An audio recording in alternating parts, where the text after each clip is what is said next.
সকালে ঘুম থেকে উঠে জানালা খুলে দেখলেন চারদিকে শুধু নীল আর নীল। নীল রাস্তা, নীল বাড়ি, নীল সিঁড়ি, এমনকি ঘরের দরজা ও জানালাও নীল। এটা কোনো সিনেমার সেট নয়, এটি বাস্তবেই রয়েছে।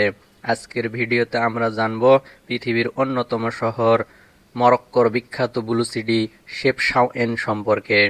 উত্তর মরক্কোর রিফ পর্বতমালার কোল ঘেঁষে অবস্থিত এই ছোট্ট শহরটি প্রতিষ্ঠিত হয় 1471 সালে।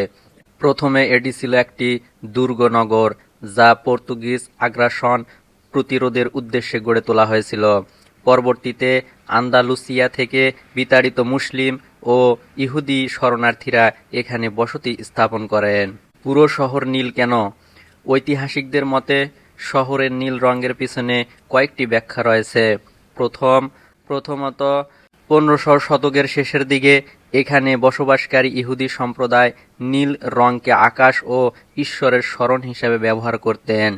আরেকটি মত হচ্ছে নীল রং শহরকে তুলনামূলক শীতল অনুভব করায় এবং সূর্যালোকের তীব্রতা কিছুটা কম মনে করে। আবার স্থানীয়ভাবে অনেকেই বিশ্বাস করেন নীল রং মশা বা কিছু পোকামাকড় কম আকর্ষণ করে, তবে এ দাবির পক্ষে শক্ত কোনো বৈজ্ঞানিক প্রমাণ পাওয়া যায়নি।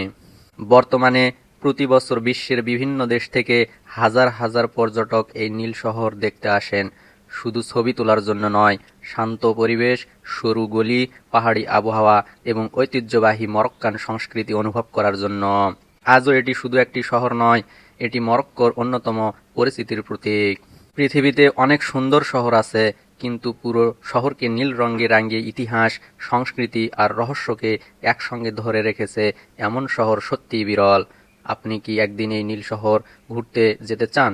আর ইতিহাসের এমন আরও অজানা রহস্য জানতে চ্যানেলটি সাবস্ক্রাইব করতে ভুলবেন না।